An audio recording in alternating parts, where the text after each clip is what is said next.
meets the UN Secretary General and expressed hopes for a diplomatic solution. The incoming Yoon administration will determine if outdoor mask mandate can be lifted in May. This comes as South Korea reports a large number of COVID-19 cases compared to other countries. The FTC reveals its list of the nation's largest conglomerates. Samsung remains on top, followed by SK and Hyundai Motor Group.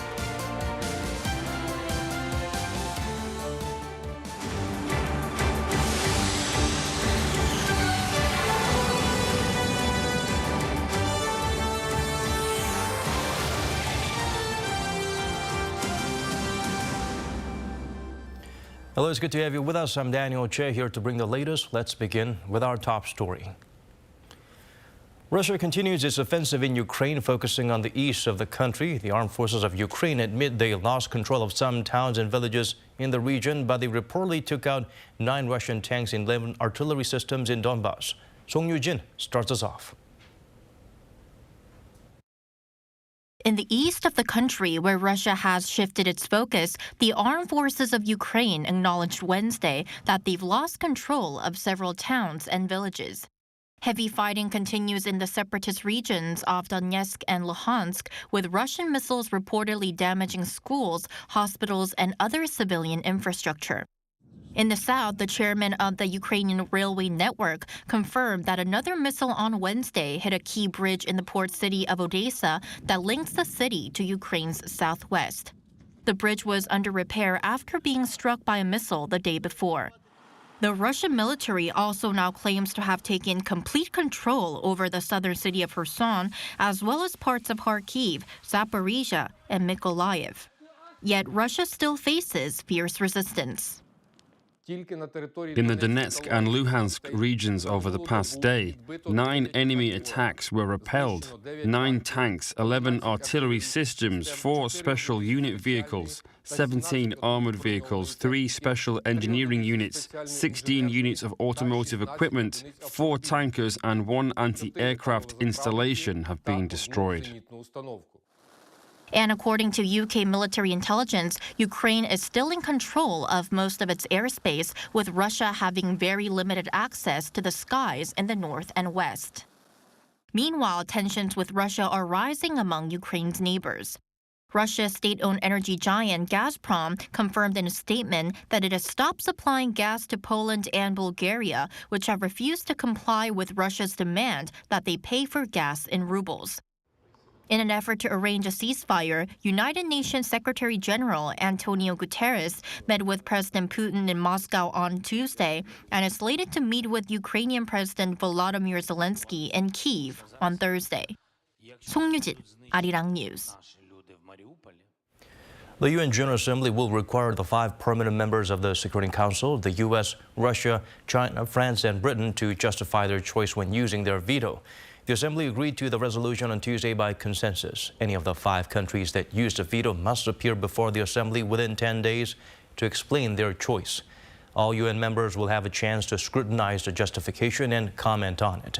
The resolution is apparently aimed at making countries pay a higher political price for using the veto. A day after invading Ukraine, Russia vetoed a resolution calling for it to withdraw. President-elect Yoon Suk-yeol held talks with Edwin Fellner, the founder of the Heritage Foundation. He said President Biden's upcoming visit to Seoul will be an opportunity to bolster bilateral alliance in a comprehensive manner. The incoming South Korean leader also met with Klaus Schwab, the founder of the World Economic Forum, and discussed Fourth Industrial Revolution cooperation. In the morning, Yoon held talks with the French ambassador and congratulated President Emmanuel Macron's re-election. The duo also touched on upgrading cooperation on various fronts, including security, politics, economy, and culture. Seoul's foreign minister nominee believes the incoming government must secure stronger deterrence capabilities against North Korea. This was Park Jin-'s answer when asked about Seoul's stance on Pyongyang's latest pledge to carry out nuclear force if the regime's national benefits are violated or taken away. He refused to speculate what the reclusive state's intentions could be, but underlined the importance of the Seoul-Washington alliance for a stronger national defense. On Monday, North Korea showed off its newest weapons at a military parade.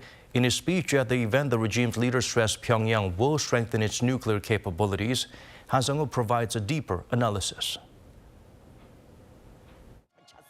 To mark the 90th founding anniversary of the regime's People's Revolutionary Army, North Korea revealed some of its new weaponry at Monday night's military parade in Pyongyang, including its Hwasong-17 intercontinental ballistic missile, which it claims to have successfully test-fired last month. North Korea previously emphasized it had successfully test-fired the Hwasong-17 when it actually fired a different missile on March 24th. It's basically an act of deceiving the public, pretending to have launched the Hwasong-17 to maintain internal unity. Also seen in recorded footage released by the North State media on Tuesday was what appears to be a new submarine-launched ballistic missile that is slightly longer than the Pukguksong-5, along with a mini SLBM that the regime said it launched last October. Hypersonic missiles and new tactical guided weapons were reportedly on show as well. Dressed in a white emperor-style suit reminiscent of his grandfather and regime founder Kim Il-sung, North Korean leader Kim Jong-un attended the event with his wife Lee Seol-ju and closest aides at his side.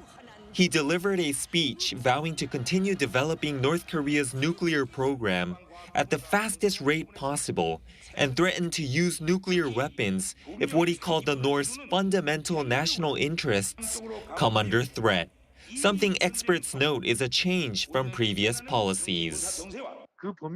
It seems North Korea has now expanded the conditions it has for using nuclear weapons to include other things that threaten its interests, such as sanctions. Kim Jong-un said that although the North's nuclear weapons are fundamentally for deterring war, their use cannot be restricted to that purpose if it puts the regime in what he referred to as an unfavorable situation, leading experts to believe the leader may be leaving open the possibility of preemptive use of nuclear force in the future.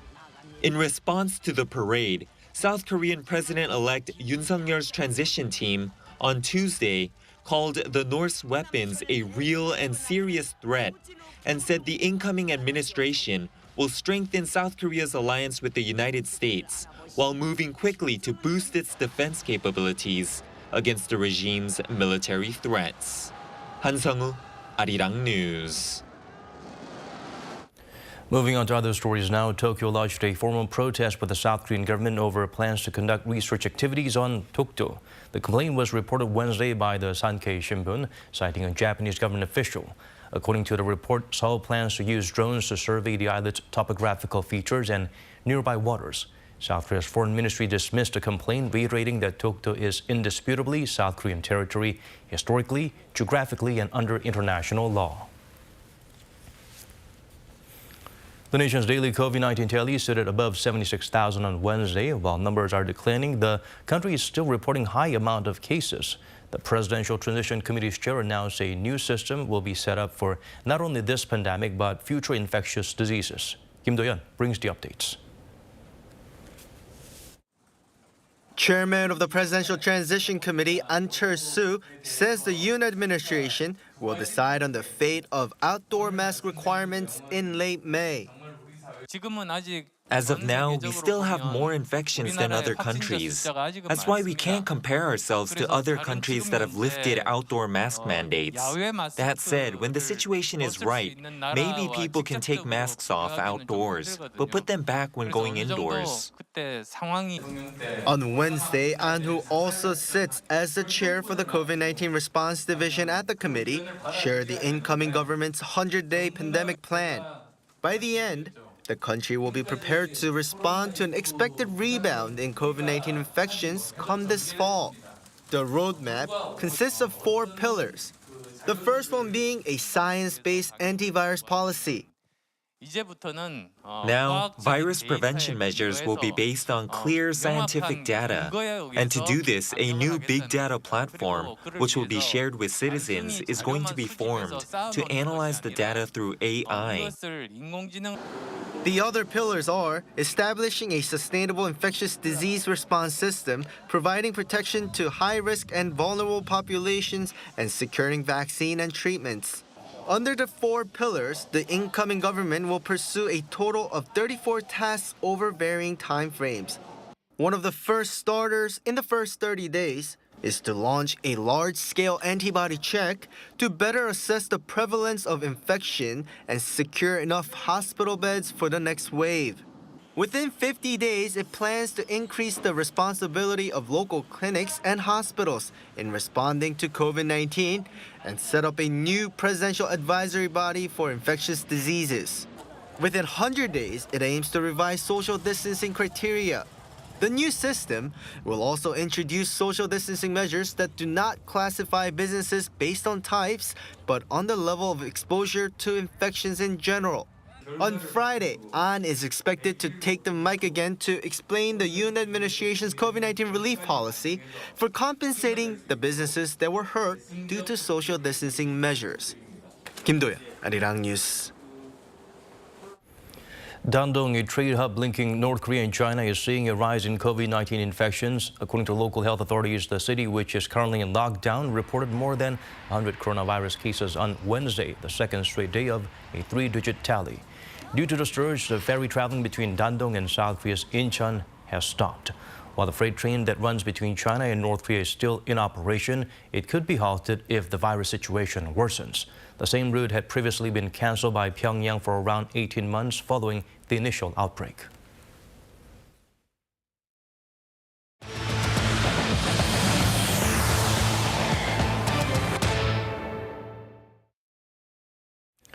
The controversial prosecution reform bill spearheaded by the ruling Democratic Party has been put to a vote at a plenary session earlier in the evening, but the main opposition People Power Party is still carrying on with its filibuster to block the passage. Our Jong-un has been following the developments at the National Assembly. Jong-un, do fill us in.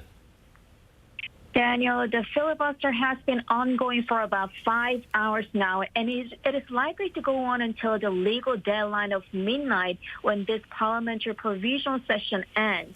The People Power Party's floor leader Kwon Song-dong kicked off the marathon, and for 2 hours he questioned the integrity of the bill, which aims to reduce and ultimately scrap the prosecution's power to investigate. He also pointed that the process of it being passed itself was unjust, referring to how the DP pushed the bill through on its own at the earlier Judiciary Committee despite opposition from the PPP. The DP has designed the unjust bill and is now trying to pass it by taking advantage of it holding the majority in Parliament. It also broke the parliamentary rules as seen in the Judiciary Committee meeting earlier. The PPP had initially agreed on the bill, which sought compromise with the DP, but in a shift in stance, a further review was suggested, citing lack of public approval, especially on the part that excludes the prosecution from investigating crimes related to elections and public officials. Jong-un, President-elect Yoon Sung-yeol strongly opposed the bill while he was serving as the chief prosecutor. What's his reaction so far? Well, Yoon has been staying reserved on the matter, leaving it up to his People Power Party to handle. But his spokesperson said Yoon will continue to monitor the situation. There is a clear line between what the party can do and what the president-elect can do. The president-elect will continue monitoring the situation and listen to the voices of the people. But there are some fears that the bill could fail to protect the minorities. President-elect Yoon Sung-yeol's chief secretary Chang Jae-won says he's planning to propose that Yoon conducts a public referendum on the matter after he takes office, maybe alongside the June 1st local elections. In the meantime, the prosecution says it will immediately take the law, if passed, to the Constitutional Court to call for a judgment on a competence dispute and to suspend it from taking effect. That's all for now. Back to you, Daniel. All right, Young, thank you for being out there for us. We appreciate it. Local consumers project prices to rise further, reaching the highest inflation expectation in 9 years. But in terms of the overall economy, a survey shows they've gained some optimism with distancing rules lifted. Here's Issue with a breakdown of the digits. South Korean consumers are anticipating a further inflation surge. That outlook is based on research conducted by the Bank of Korea on 2,500 households in the country. The Bank of Korea said Wednesday that April's expected inflation rate stood at 3.1%, up 0.2% compared to the previous month. That's the highest it has been since April of 2013. The central bank attributed the rise to soaring consumer and producer prices and the supply disruption caused by the ongoing war in Ukraine. But consumers are apparently optimistic about the economy for a second month in a row with the lifting of social distancing rules. The central bank also said that its composite consumer sentiment index in April stood at 103.8, increasing 0.6% month-on-month. A reading above 100 means that there is more optimism regarding the economy. Experts say it is likely that the trend will continue to rise. With the lifting of COVID-19 restrictions, the spending sentiment that had previously shrunk will be revived. It's unclear whether a new COVID-19 variant will emerge or not, but for now, it's expected that the composite consumer sentiment index will rise more and more. As for real estate, the housing price index rose 10 points from the previous month to 114 as more people anticipate increase in property prices. Also, the interest rate index climbed 5 points from the previous month as more people predict the rate to go up in the coming months. Concerns over inflation and interest rates have contributed to the rise as the new BOK governor, Lee Chang-yong, hinted continued interest rate raise to tame high inflation. The Bank of Korea earlier this month hiked its key interest rate to 1.5%, marking the fourth rate raise since a record of 0.5% in 2020. 이시후, Arirang News. For the first time in over a decade, a change in South Korea's top business group ranking. While Samsung maintains the top spot, SK became runner-up for the first time thanks to robust semiconductor business. More firms were added to the list, including a cryptocurrency exchange operator. Jong-un provides a closer look. For the first time in 12 years, the rankings of the top 5 South Korean conglomerates have changed. South Korea's Fair Trade Commission on Wednesday released a new list of the 76 largest business groups with assets of 5 trillion won, or about $4 billion.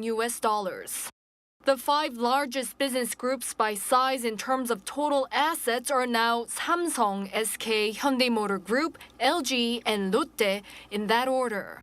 SK Group became the second largest conglomerate for the first time thanks to its solid semiconductor sales and an expansion of petroleum projects, with its assets last year standing at around $230 billion. Automaker Hyundai Motor Group, which was replaced by SK Group, fell 1 place to 3rd spot with $203 billion in assets. Samsung remained in 1st place with assets of around $382 billion. The Fair Trade Commission said 8 more firms were added to the list, including Dunamu, the operator of the country's #1 cryptocurrency exchange, gov't. The antitrust regulator said about $4.6 billion of deposits made by its customers led to the firm being added to the list. There's no legal grounds to exclude customer deposits from its assets. Customer deposits of gov't are under the control of Dunamu, and it gets economic benefit from that. The antitrust watchdog also said that the growth of IT firms is noticeable. South Korean web service giant Kakao claimed 15th place, going up from 18th with around $25 billion in assets. Naver, the country's top internet search engine, also ranked 22nd, up from 27th, with assets of roughly $15 billion. The firms on the list are mandated to disclose detailed information of their management and business activities from this year and also face stricter filing rules starting May 1st. Ji-young, Arirang News. A court in Myanmar reportedly sentenced Aung San Suu Kyi to 5 years in jail, finding her guilty of corruption. According to Reuters, the judge gave no explanation for the ruling and said she would appeal after denying all the allegations. It is unclear whether the deposed leader will be sent to prison. Aung San Suu Kyi is facing charges in 11 cases, carrying combined jail terms of nearly 190 years. In this first case, she was found guilty of accepting gold and cash bribes. Civil rights groups condemn the legal proceedings and call them a farce. Suu Kyi has been under house arrest since February 2021, when a military coup ousted the elected Myanmar government and caused nationwide turmoil. Shifting our focus to the pop scene, Stray Kids remain in the Billboard 200 chart for 5 straight weeks. The group's latest mini-album, Ordinary, ranked 117th, up 14 slots from the week before. The album topped the chart last month, making Stray Kids the 3rd K-pop act to achieve that feat. Ordinary also surpassed 100 million streams on Spotify on Monday, 37 days after its release. This comes ahead of the boys' second world tour, which starts in Seoul on Friday. April 28th is the first anniversary of the late Samsung Group chair's extensive art donation. To mark the occasion, 7 museums jointly came up with an exhibition titled A Collector's Invitation. Kim Bo-kyung provides a sneak peek. Welcome to the Great Collector's Own Art Exhibition at the National Museum of Korea. The 4-month exhibition titled A Collector's Invitation will present 355 selected pieces out of a vast array of more than 20,000 antiques and works of art donated by the late Samsung Group chairman Lee Gun-hee. To celebrate the first anniversary since he donated the pieces, a joint remembrance exhibition was organized by 7 art museums, including the National Museum of Korea and the National Museum of Modern and Contemporary Art. Dubbed the donation of the century, the art pieces span the prehistoric period to the 21st century and include books, pottery, paintings, calligraphic works, and others. 2 exhibitions have already been held since the donation was made last year, and this time 309 pieces have been newly unveiled. Among them, an expert says 3 items are noticeable. Story of the Chung family's filial son is a calligraphy Chung Ya-kyung wrote when he was in exile in Gangjin, requested by his neighbor to write about his dead son's filial piety. 3 years later, he again was asked to write about his neighbor's daughter-in-law's educational philosophy. This is Chung's representative piece showing masterful calligraphy. Monet's work shows his own principle of studying the effects of light on color. Another notable art piece, the national treasure Clearing After Rain on Mount Inwang by Joseon-era painter Jong Seon, is also shown. Yet to minimize the possible damage from exposure to light, it will only be on display for 1 month. The culture minister hopes the exhibition could be a chance to think about our cultural heritage. I believe we could again realize the importance of cultural heritage and the attitude toward it through this donation. I hope this exhibition marking the first anniversary of the donation could suggest to us a new paradigm of societal donation. The exhibition will go until August 28th at the National Museum of Korea. Kim Bo-kyung, Arirang News.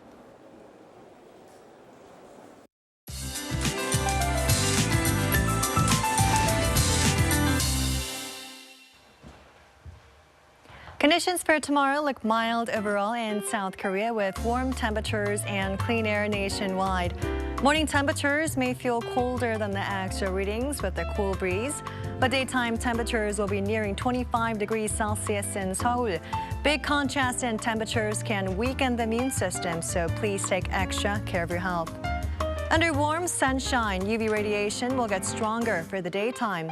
Most regions will see UV ray index in the very high range. Under such conditions, the Korea's Meteorological Administration advises avoiding going outdoors from 10 a.m. to 3 p.m. This is because the strong UV rays can easily cause aggravation to the skin, so if you have to leave, make sure to wear plenty of sunblock. Sunny spells will dominate for the morning hours. Seoul will start off at 12 degrees Celsius. Skies will turn cloudier for the daytime. Daejeon and Gwangju will get up to 25 degrees, Chuncheon 24, and Daegu will reach 23 degrees Celsius. On Friday, the Seoul metropolitan area and Gangwon-do province will see showers. That's all for now, and here are the weather conditions around the world.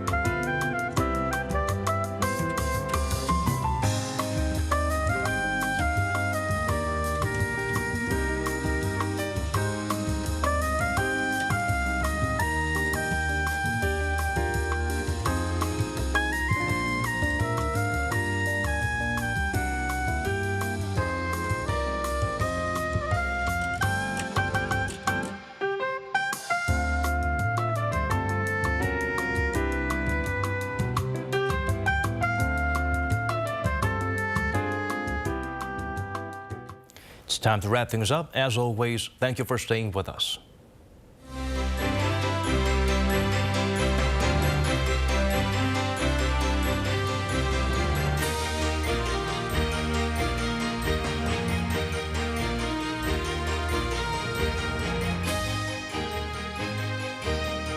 전통과 새로움이 만나 더 큰 가치를 만들어갑니다. 그 가치들은 변화를